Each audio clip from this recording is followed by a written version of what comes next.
Briksza. 9-0 versus 8-1. Briksza playing Abzan Reanimator will join the game in progress. It is game number 3 here, and Briksza does have 2 copies of Siege Rhino on the battlefield, along with a copy of Sylvan Caryatid and 5 lands. On O'Brien's side, he's playing a 4th land right now.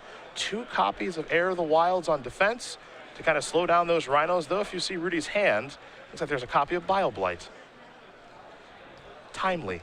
Yes, and Rudy's leftovers in hand are not too shabby either. His hand looks pretty good. Here's a Whip of Erebos now. Beatdowns, perhaps. Not entirely sure if O'Brien's going to be able to work his way out of this situation.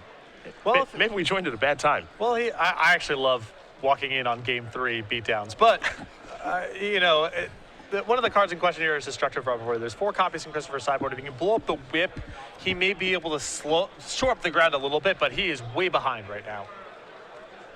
You see his hand, there's a Boon Satyr there. It looks like a couple copies of Stormbreath Dragon as well. Destructive Revelry would certainly be nice in this situation to get that whip off the table, but he is still being attacked for 8, which is a lot. Rhino's working overtime here.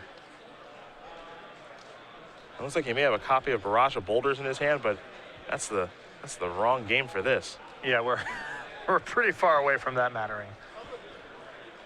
Briksza, number 31 on our Open Series leaderboard here for Season 1. Came into this tournament with 1 bye.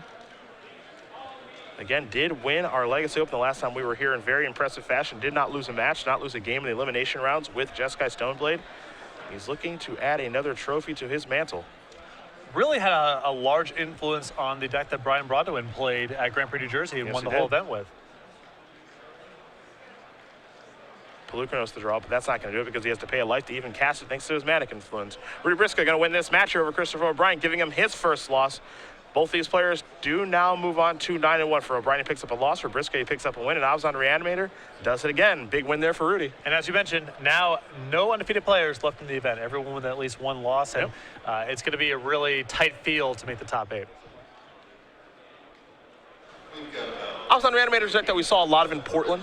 It's a deck that I played at that tournament. Jerry Thompson and Glenn Jones made the top 8 of that tournament.